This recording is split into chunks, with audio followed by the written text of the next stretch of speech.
Assalamualaikum warahmatullahi wabarakatuh. Saya Mutawali Al-Zahrawi. Kali ini saya akan menjelaskan tentang pengujian perangkat lunak. Pengujian perangkat lunak mencakup dua hal, yaitu strategi atau teknik metode. Pengujian perangkat lunak seharusnya menghabiskan 30-40% total biaya pembangunan perangkat lunak. Testing pengujian tidak sama dengan debugging. Pengujian perangkat lunak merupakan salah satu tugas yang dilakukan dalam software verification dan validation. Verifikasi dan validasi perangkat lunak adalah bagian dari software quality assurance. Tujuannya adalah proses menjalankan program dengan dimaksud mencari kesalahan. Kasus uji yang baik adalah kasus yang memiliki peluang untuk mendapatkan kesalahan sebelum ketahuan. Pengujian dikatakan berhasil apabila kemunculan kesalahan belum ketahuan. Jadi yang baik yang bukan memastikan tidak ada kesalahan, tetapi untuk mencari sebanyak mungkin kesalahan yang ada di program. Pengujian tidak dapat ditujukan dengan ketidakhadiran defek. Pengujian hanya menunjukkan bahwa kesalahan perangkat lunak itu ada. Prinsip-prinsip dasar pengujian adalah semua pengujian harus dituntut memenuhi persyaratan atau requirement. Pengujian harus direncanakan sebelum dilakukan.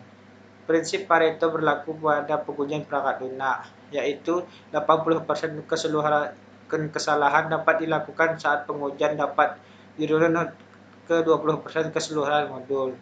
Persoalannya, bagaimana menemukan 20% modul tersebut? Pengujian harus dimulai dari lingkup kecil ke lingkup besar.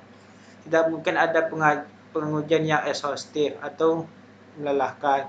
Supaya efektif, pengujian harus dilakukan oleh pihak lain yang independen.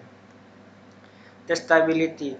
Perangkat lunak harus mempunyai kualitas, operabilitas, observabilitas, keterkendalian, penguraian, kesederhanaan, stabilitas, dan mudah dimengerti. Kualitas pengujian yang baik juga memiliki peluang yang besar dalam memenuhi kesalahan, tidak berganda, cukup mewakili semua kemungkinan, tidak terlalu sederhana, dan tidak terlalu rumit. Strategi pengujian sebenarnya ada 4, pengujian modul, pengujian integrasi, pengujian validasi, dan pengujian sistem. Strategi pengujian 1. Pengujian modul unit.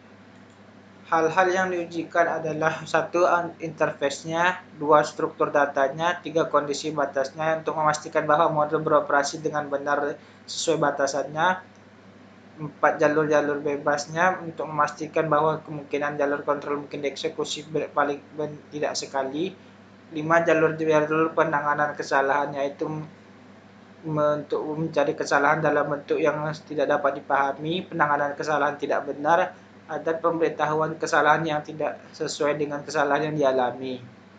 2. Pengujian integrasi. Ada 2 ancaman pengujian dalam integrasi inkremental. 1. Top-down. Modul diintegrasikan dengan menurun dilihat dari hierarki kontrol dimulai dari pengendali utama main program. 2. Pengintegrasiannya dari modul-modul digabungkan dengan cara breadth first atau depth first. 2. Bottoms up. Bottoms up modul diintegrasikan dengan menaik dilihat dari hierarki kontrol dimulai dari modul atomik di tingkat paling bawah yang membentuk cluster. 3. Pengujian validasi. Proses pengujiannya seperti ini. Rencana tes, prosedur tes, dokumentasi software, kebutuhan software digabungkan dalam satu buah tes validasi. Untuk satu customer dicobakan ke tes acceptance test atau tes penerimaannya. Untuk developernya diujikan kepada tes alpha untuk hal bagian awalnya, lalu beta untuk pengujian keduanya. Ya, setelah itu baru bisa dirilis. 3. Pengujian sistem. Persiapkan masalah saling tuding, rancang rancangan kesalahan untuk bentuk semua kemungkinan masuknya informasi dari elemen sistem di luar perangkat lunak. Lakukan pengujian yang mensimulasikan adanya data jelek dan salah. Catat semua hasil pengujian untuk bukti dokumentasi. Ikut andil dalam perencanaan dan perancangan pengujian sistem untuk memastikan bahwa pengujian perangkat lunak sudah cukup. Jenis-jenis tesnya ada 4, yaitu pemulihan, keamanan, kekuatan, dan kinerja. Teknik pengujian ada 2, 1 white box dan black box. Jenis teknik white box menggunakan basis 4. Setelah itu control structure testing, sedangkan jenis pengujian black box menggunakan graph based testing, equivalence partitioning, boundary value analysis, dan comparison testing. Sedangkan debugging memiliki ancaman untuk brute force, memory dump, runtime to frame, write statement, backtracking, penurutan balik dimulai kesalahan hingga sesuai dan lokasi sumber, cost elimination dengan induksi atau reduksi isolasi kemungkinan penyebab kesalahan. Sekian dari saya. Assalamualaikum warahmatullahi wabarakatuh.